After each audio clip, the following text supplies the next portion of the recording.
is our own personal phone, and each room has one, but it's kind of a Russian roulette which one works and which one doesn't. But mine does, so I sometimes get calls from like the caretaker who's... You don't? No.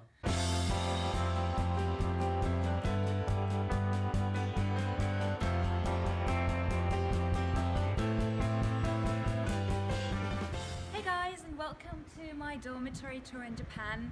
So before I moved to Japan, I looked up a lot of videos on YouTube to just get an idea of what dormitory life is like. And to be fair, I couldn't find many, and especially I couldn't find any in Osaka, so I thought I'd do the video and maybe it'll help you out. So let's go inside.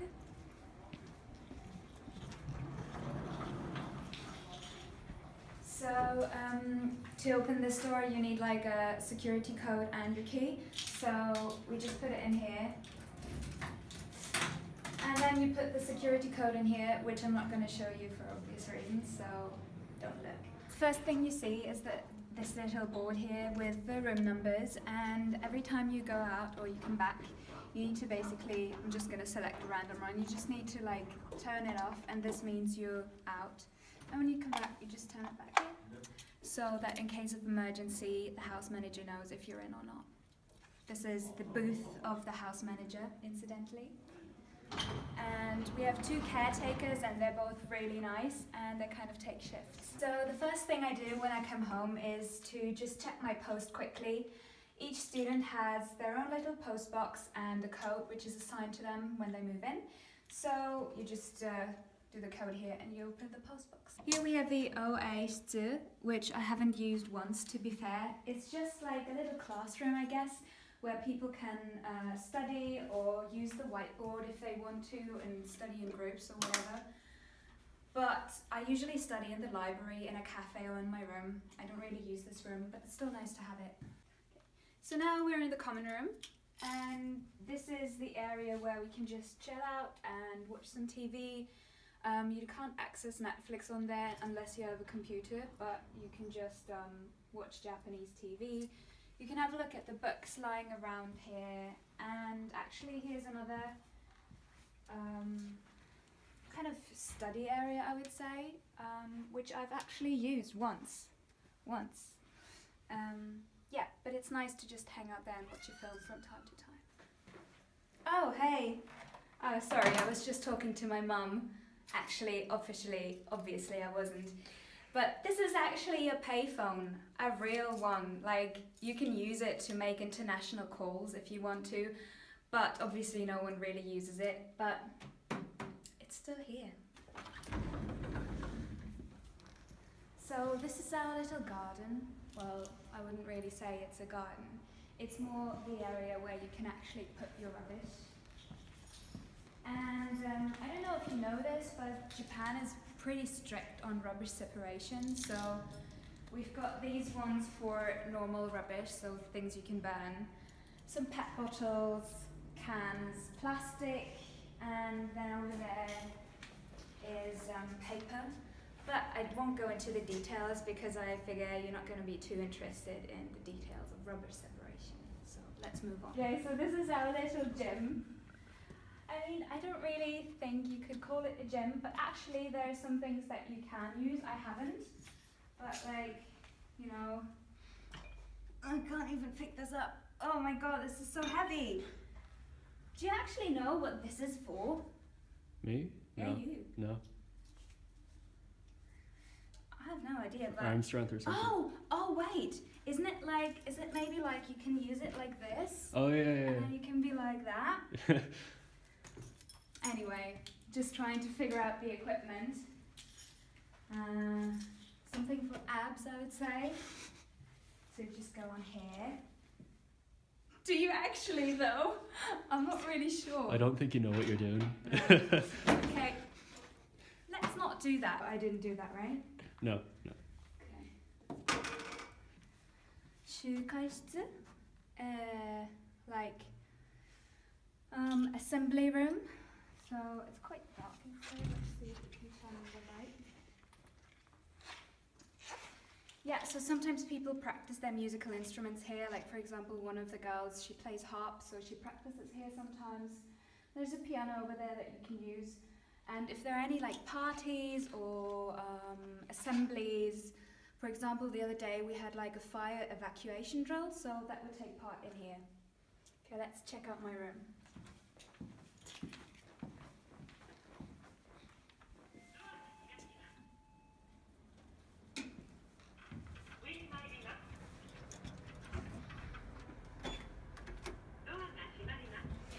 So let's use this time to talk about, no, I don't know what to talk about. What should we talk about? The political situation in Japan. So as you can see straight away, people put their shoes in front of their rooms in a very mannerly order. So welcome to the kitchen. This is our kitchen. It's quite spacious. We have one quick kitchen for the whole floor. There are 30 rooms on the floor, so this means that 30 people are using this kitchen. But it is quite spacious, to be honest. To be fair, yeah. So all of these rice cookers are individual rice cookers. They don't belong to the dormitory, so people just kind of leave their rice cookers everywhere. Like for example, on top of the stove, which is probably a hazard, a health hazard, dangerous, but let's just keep on moving. Little balcony, and obviously like everyone has little boxes assigned to them with their room numbers, but I'm going to be really honest here and say that I haven't used the kitchen once because first of all I don't really like cooking, but second of all I just don't really feel comfortable with a lot of people using the same kitchen, and I don't know if that's my own issue, but I have a little bit of a problem if I can't control the dirt. So these are the washing machines. You put in 200 yen, which is quite cheap I think. You just put your clothes in there and it takes like 30 minutes, and the interesting thing here is that they wash with cold water, so I don't know how clean things get, but it only takes 30 minutes on the bright side. And then we have an assortment of stuff here,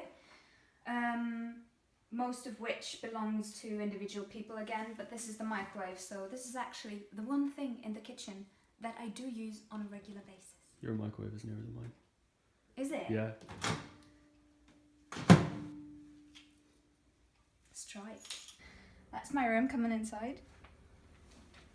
Yeah, this is my space, my safe space, and normally, let's start here, I just put my jacket on here so that I can grab it when I go outside.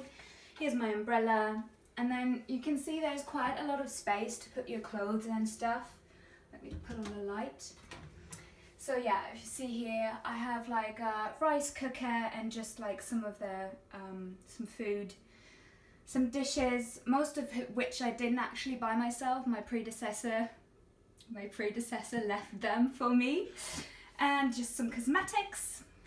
And then down here I have like stuff to clean my room. Yeah, when I moved in I actually had to clean my room myself. But I think that's quite common, and practice that a lot of people, or you will find in a lot of dormitories, I think. Yeah, okay. So then, here I just keep like some of my shirts, my big suitcase, some essentials, and basically it's just like a storage area for me. And in here I just put some like longer dresses, some shoes, my small suitcase, and just clothes in general.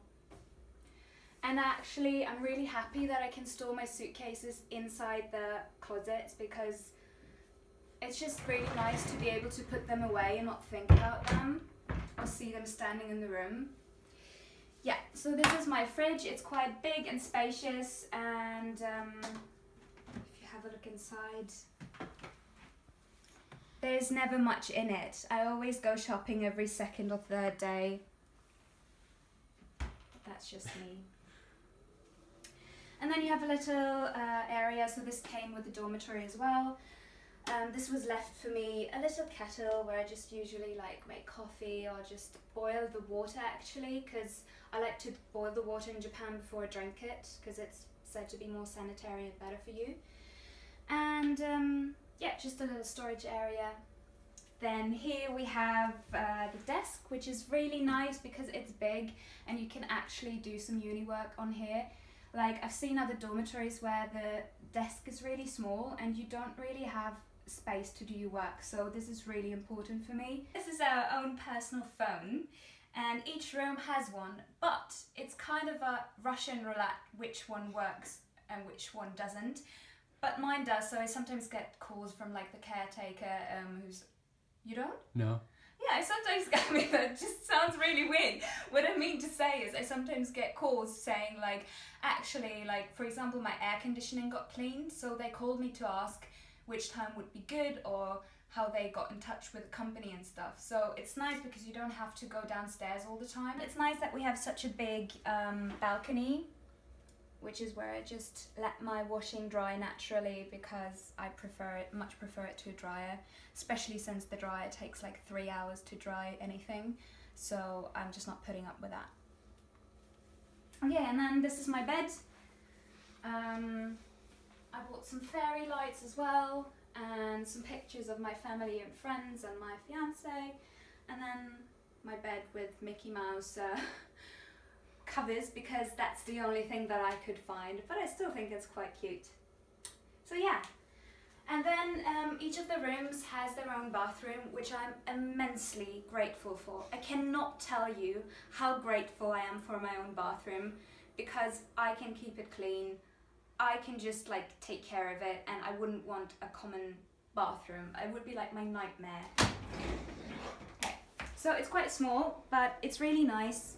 Just gonna skip inside. Okay, so you just have like the toilet and the little sink.